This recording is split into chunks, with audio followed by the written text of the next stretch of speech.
ये आकाशवाणी गोरखपुर है। अब आप सोने निगम से क्षेत्रीय समाचार सुनिए।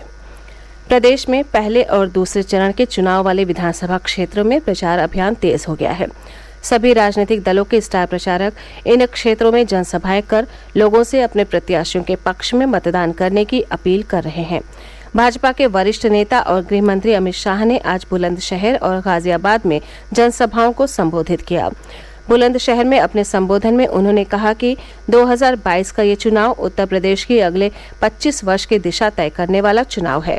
उन्होंने कहा कि प्रदेश की जनता ने सपा और बसपा को 15 वर्ष तक सरकार चलाने का अवसर दिया, लेकिन उन्होंने उत्तर प्रदेश को पिछड़ा राज्य बनाकर छोड़ दिया।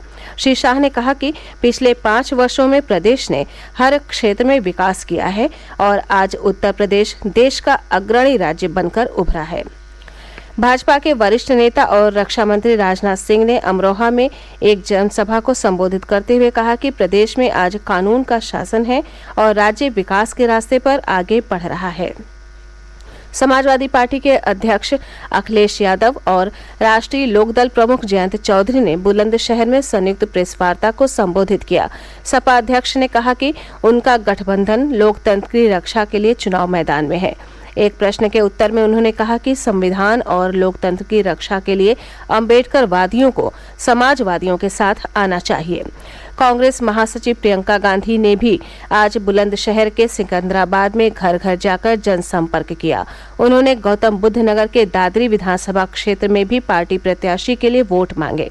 वहीं बहुजन समाज पार्टी प्रमुख मायावती ने गाजियाबाद में एक जनसभा को संबोधित करते विश्वास व्यक्त किया कि उनकी पार्टी प्रदेश में सरकार बनाएगी। प्रदेश में तीसरे चरण के चुनाव के लिए नाम वापस लेने का कल अंतिम दिन है। इस चरण में 16 जिलों की 59 सीटों पर 20 फरवरी को मतदान होगा। चौथे चरण के चुनाव के लिए नामांकन दाखिल करने का आज अंतिम दिन था। इस चरण में 9 जिलों की 59 सीटों पर 23 फरवरी को मतदान होगा। वहीं 5वें चरण के चुनाव के लिए भी नामांकन प्रक्रिया जारी है।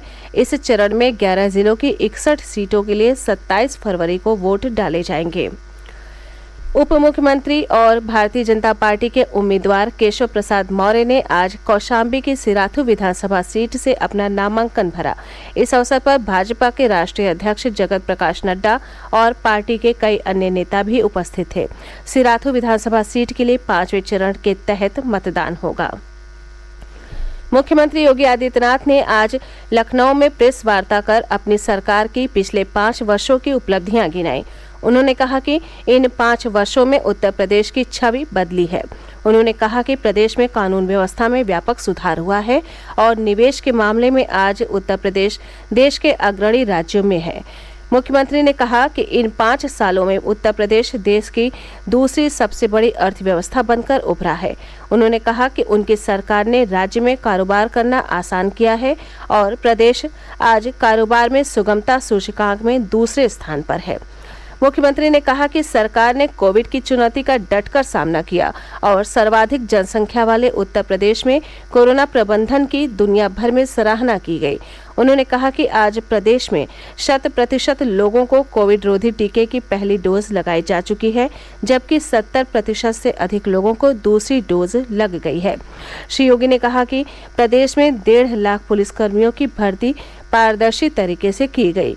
उन्होंने कहा कि राज्य में डकैती, लूट जैसे अपराधों में कमी आई है। पेशेवर अपराधियों की संपत्ति को जब्त किया गया। 155 अपराधी पुलिस मुठभेड़ में मारे गए। मुख्यमंत्री ने कहा कि पिछले 5 साल में राज्य में एक भी दंगा नहीं हुआ। समाजवादी पार्टी ने भाजपा नेता और मुख्यमंत्री योगी आदित्यनाथ पर चुनाव प्रचार के दौरान अलोकतांत्रिक भाषा का प्रयोग करने का आरोप लगाते हुए इसकी शिकायत निर्वाचन आयोग से की है।